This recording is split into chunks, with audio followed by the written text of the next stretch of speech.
Hi everyone. A few times recently I've been asked about some of the techniques I use for weathering my locos. What kind of paints do I use, what kind of techniques, etc, etc. So with that in mind, I thought it'd be quite useful just to put together a little video that kind of details a few of the techniques and tricks that I've picked up over the past 2 years or so that I've been weathering locos. The test subject for the purposes of this video is this Hornby Stanier 4MT tank.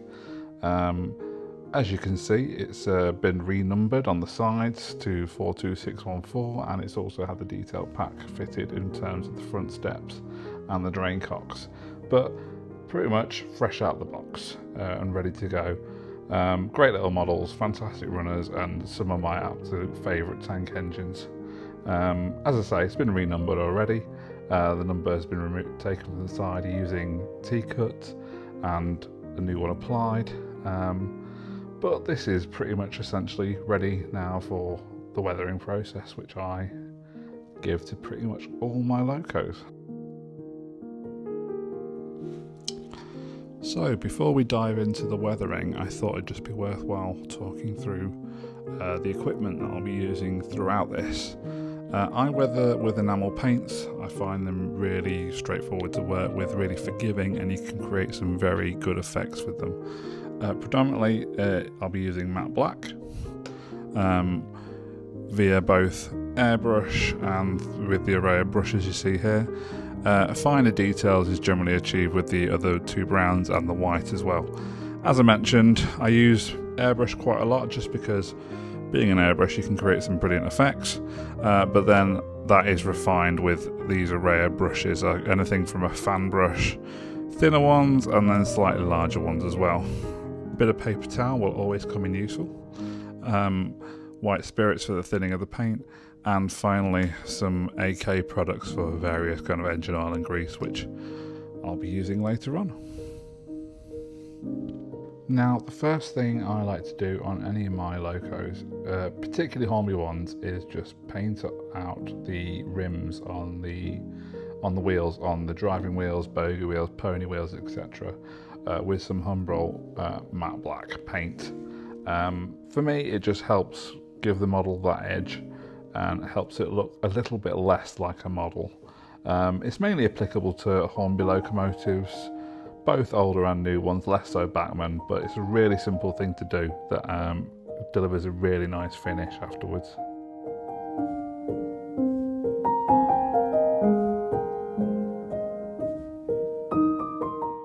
And here's the tank engine with the wheels painted out in black.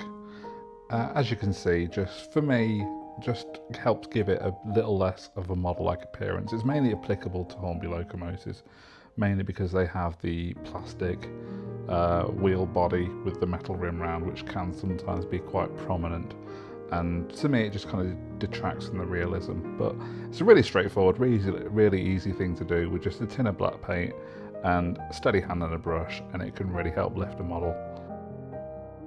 So with that done, the next stage for me is to give the locomotive a layer of gloss over the plastic body.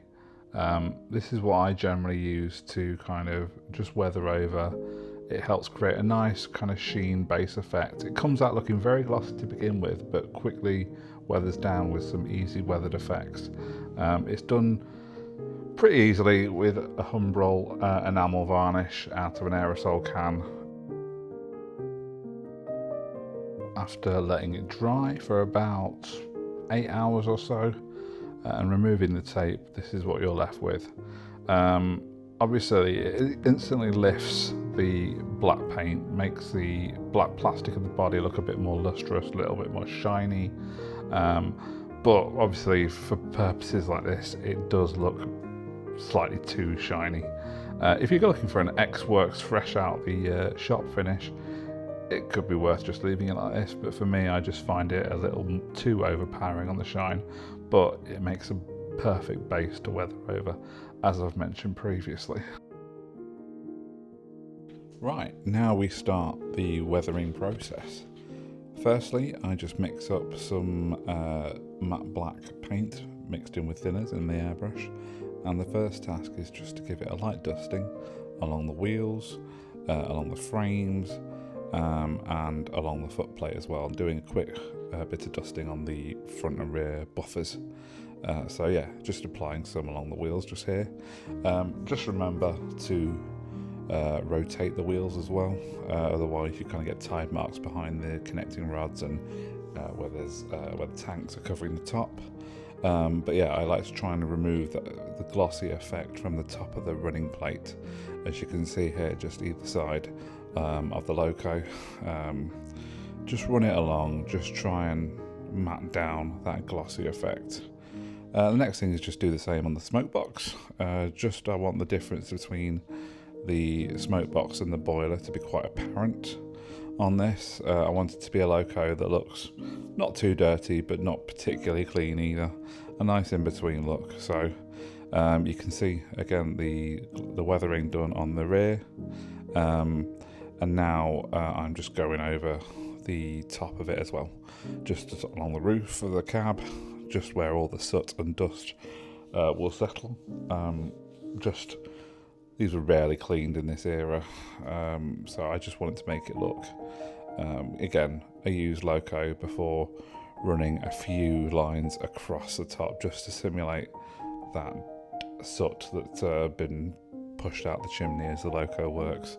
I will still want to maintain a bit of sheen on the boiler, but this is a working loco, so in this era it's not going to have been cleaned particularly regularly, so it's going to have signs of plenty of use all over it, especially a workhorse like this tank engine.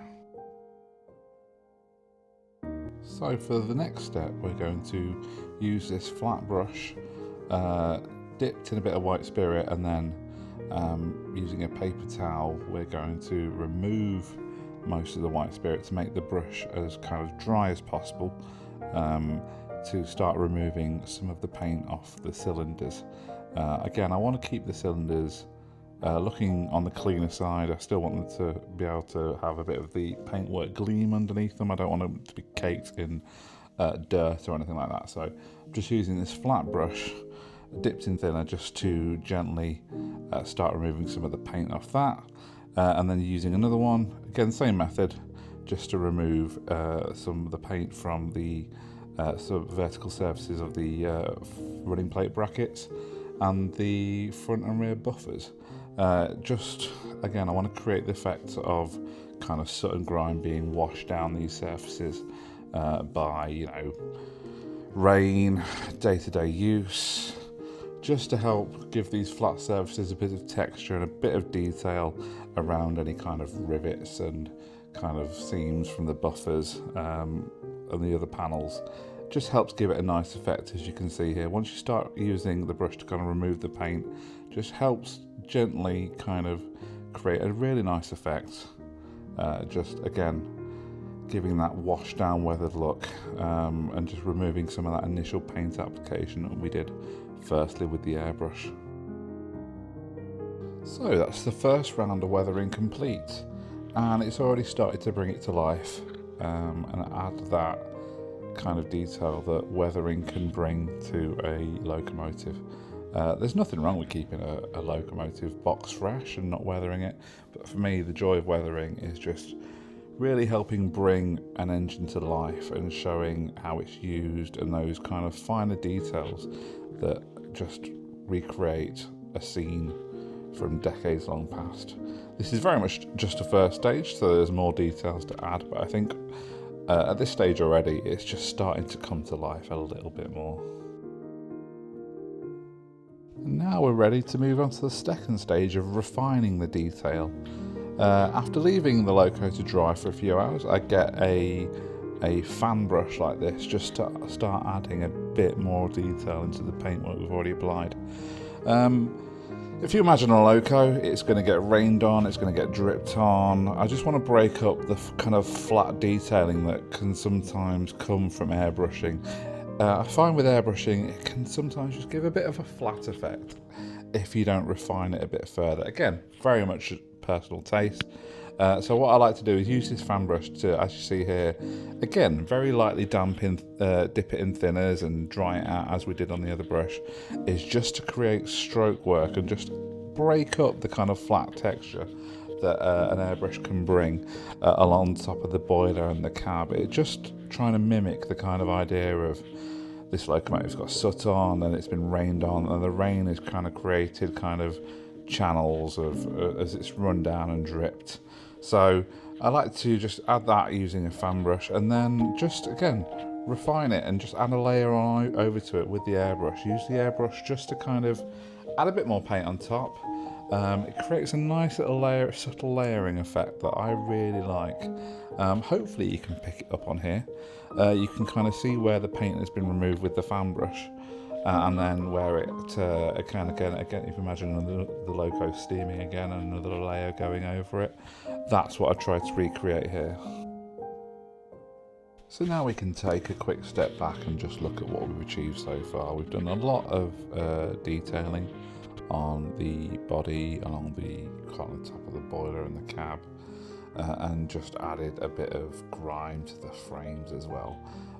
It's all kind of been based around using matte black paint, just to again help create that kind of sooty effect. But that's kind of the end of the first stage, and now we're going to move on to kind of further refining the detail. I think with weathering, it can be all about just time and a bit patience and adding kind of different layers and details. So after we've left that first layer to dry a bit, we're going to use another Humboldt enamel, this time a kind of sandy dirt colour, because I'm just going to try and create a bit of frame dirt now. Now I'll just dip a brush in, stick it in the paint, and I'm going to use a bit of a dry brushing effect. So get it on your brush and then just wipe as much of it off as possible. Just get it as literally as much of the paint off as possible, so there's very little pigment left on it.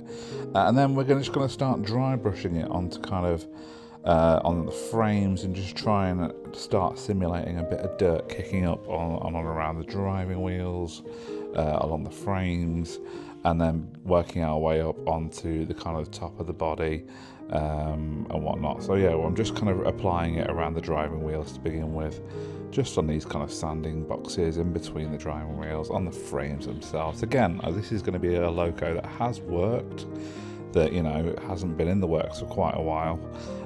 So, you know, I'm trying to add just the detail and again a bit of texture, just because to try and break up the kind of flatness that can come with airbrushing. Smoke box and the cab roof, I like to just stick a bit on here. It's going to be kind of softened later on in the process, but so this is very much just adding the paint on. And the beauty of enamel paint is I find them quite easy to work with. You can apply it, and then using the thinners and the techniques, you can kind of take off. It's very hard to go wrong with them, I find. I know people prefer acrylics and whatnot, and each of their own, but for me I find enamels exceedingly easy to work with. I've applied it to the cab roof and to the smoke box, just again to try and start giving that detailing of a loco that's worked, that's you know, that has been working. Once applied, I just dip the brush in the thinners again and just try and wash some of that dry brush paint away. It just helps again give that kind of interesting effect of not just, it just helps soften the paint, I find. So I'm just doing that on the smoke box here. I like to just work my way around where I put where I've dry brushed the paint on with the brush. So just over this smoke box, carry on doing that before then kind of working my way onto the cab roof. Just again trying to make the effect quite subtle. We're going to go over it again with a bit of the airbrush in a bit, but now it creates some interesting effects when you get the paint on, and then dipping your brush in the thinners again just helps create some subtle effects. As you can see here, like the paint's gone on and it's been using the brush, it's been kind of wiped off, which kind of leaves it in kind of nooks, crannies on surfaces, around rivets. You know, it doesn't look too blatant, doesn't look too hard, just creates that nice subtle effect that I really like in a loco.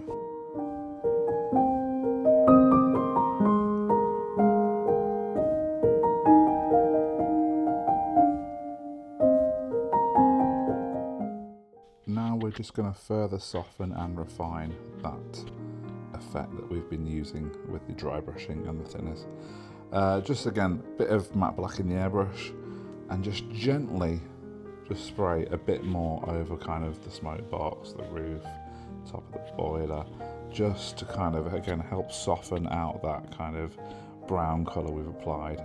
I find that it just helps kind of, word for the day is subtle, but it helps give that kind of subtle effect that, you know, you can build up with kind of layers, and then you do your first layer of airbrushing, dry brushing, and then with this further layer, it just helps create that kind of the detail of the effect. So again, this is the kind of final go over with the airbrush, just to kind of soften that detailing that we've done, as you can hopefully see here.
So now we're well over the halfway point, I'd say, and we can take a look back and see what we've achieved so far.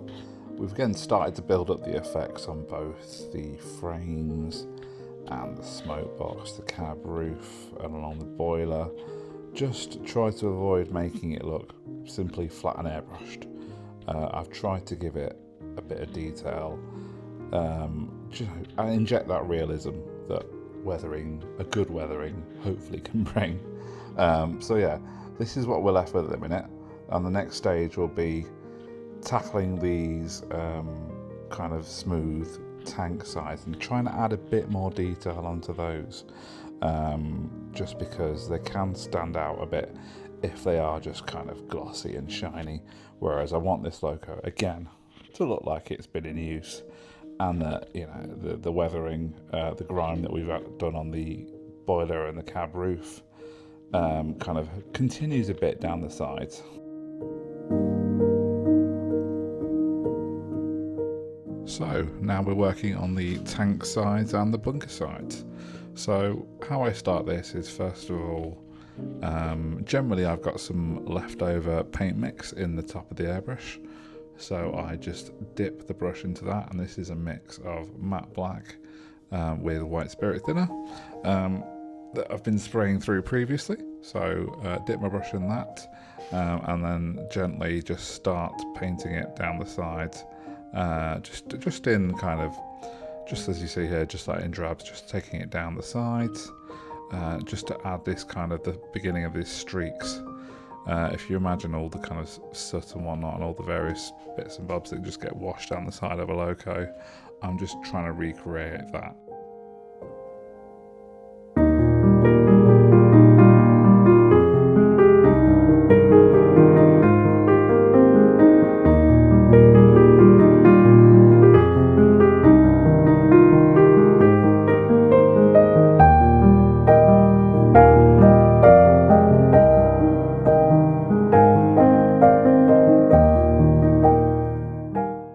This can look quite crude to begin with, but it will be refined further down the process and improved, just to create a nice effect. But at this point, still just dipping the brush in the paint mix and wiping it down the sides. I am kind of dipping it in pure thinner as well at certain points, just to mix it up and just create a bit of variation and definition.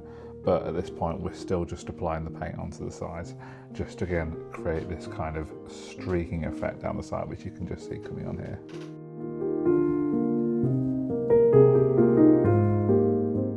So following all that, this is what you're left with. As you can see, the sides now look a lot dirtier, a lot streakier, and that kind of smooth gloss finish is still underneath, but it's mostly gone. This is it on both sides, so again you can see where the brush work has been applied and where that paint mix has been taken aside over the crest and over the number. Now we're going to start refining this with this handy little bit of paper towel. This is just a tiny bit of paper towel that's been ripped up and folded. We've dipped that in thinner, damped it off again, taken most of the thinner out of it, and now we're just going to use that to wipe down the sides of the loco, as you see here. You know, just to try and again start refining and just remove the kind of blatant brush marks from that, from the previous step. But yeah, we're just going to dip it in and wipe it down the sides like this.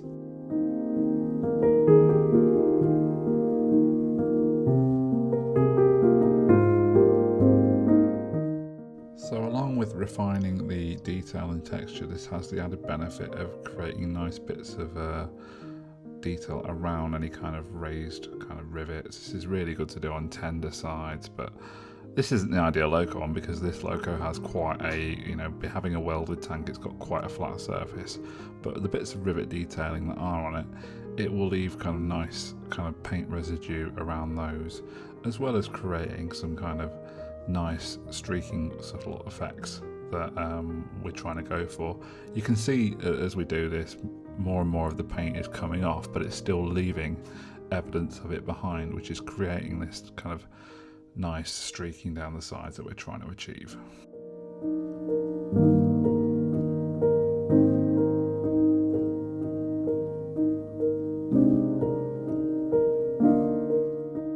So now we've done that, we're just going to add a little bit more.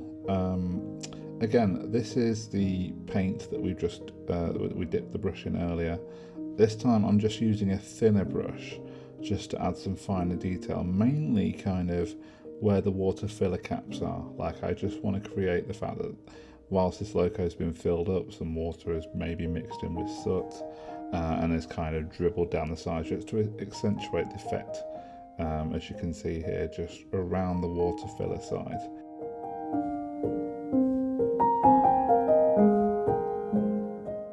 So with all that done on the tank sides, here's the finished effect. Streaking, but not too blatant, you know, giving it a nice in-service kind of look on both sides. Again, you can just be able to pick up around the water filler tanks where I've added a bit more paint afterwards, just to kind of, you know, accentuate the effect a bit more. Really like how it's come out on this side. It's one of my favourite things just to do on tank engine sides. But you can see around the few rivets, just the bit of paint left, which is nice. It just creates a bit of dirt trap between the kind of raised areas as it would be in real life. But yeah, I'm very happy with this final effect.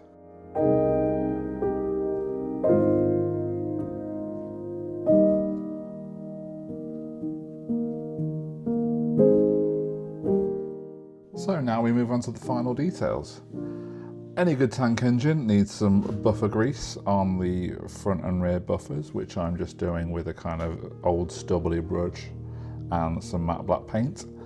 So get that applied on both the front ones and the rear ones. This loco is going to be moving stock shunting, it's going to be doing all sorts, so gives it that nice effect. So a bit of matte black paint gets that sorted. Of course, any good tank engine also needs some fuel, so I use GOC in its 00 gauge coal ballast and wagon loads. It just, for me, has the right kind of consistency, right kind of effect. It makes it look really realistic. The standard watered down PVA with a drop of washing up liquid. Let that drop that on with a pipette, sprinkle some more on, give it some fuel. Another great finishing touch I like to do is using this AK engine oil enamel wash. I like using this on the motion just to give the motion a bit of a work-worn a look.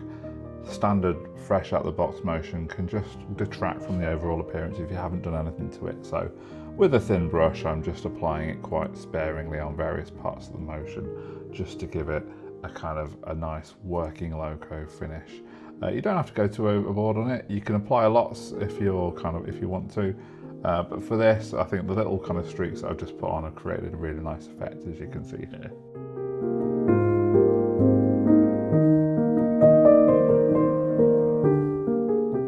So next step of the finishing touch part is just to add a bit more detail around the smoke box. I'm just going to use this Humbrol white enamel just to try and create some of the kind of streaking around the smoke box that can kind of come on locos like this that I've seen in pictures. I think it's limescale, but just the build up that can be quite prevalent, especially on the smoke box. So just using a thin brush dipped in that, I'm just going to create just some very simple streaking, as you can see here, just to add that final kind of bit of detail. I also like to use this around the cylinders and anywhere else that sees a lot of contact with water. Again, you can apply it as much or as little as you want, depending on how heavy you wanted the loco weathered, but yeah, a nice finishing touch to apply.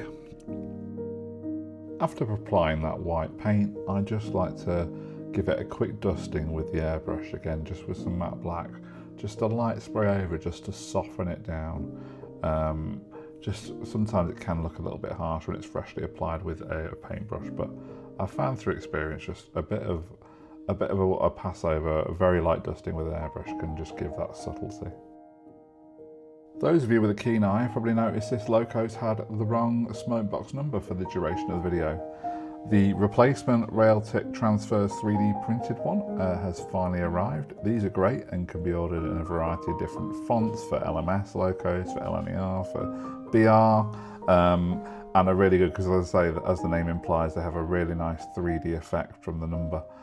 They apply nicely, just a little bit of patience to align it up properly. But yeah, it's nice to finally get the correct number on this loco.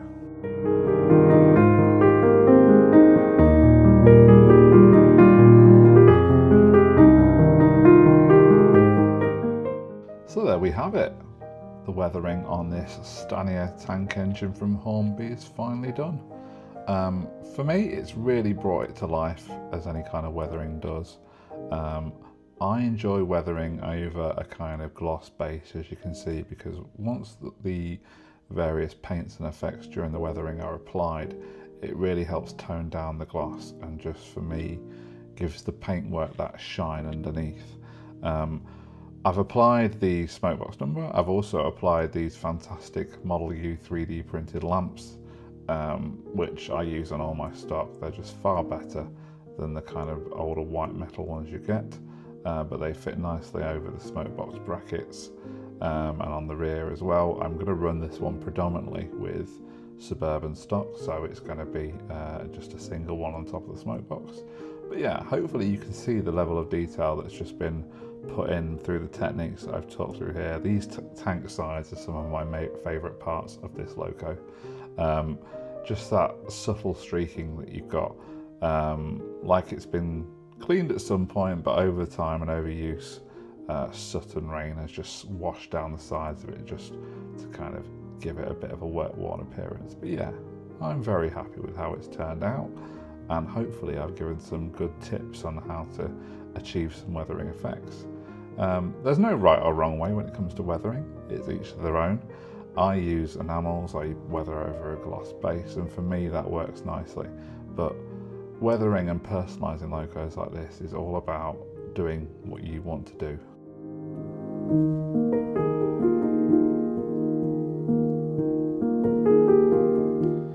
And what better way to finish this video than with some running shots. The wheels have been given a good clean, and the pickups with a fiberglass pencil, just to ensure that any spray on them from the weathering is removed, so she runs nice and smoothly.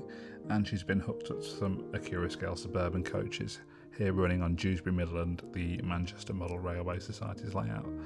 I'm really happy with how she's turned out, and I'm really hopeful that you've picked up some good tips from this. If you've got any questions, please feel free to comment, but thanks for watching and enjoy.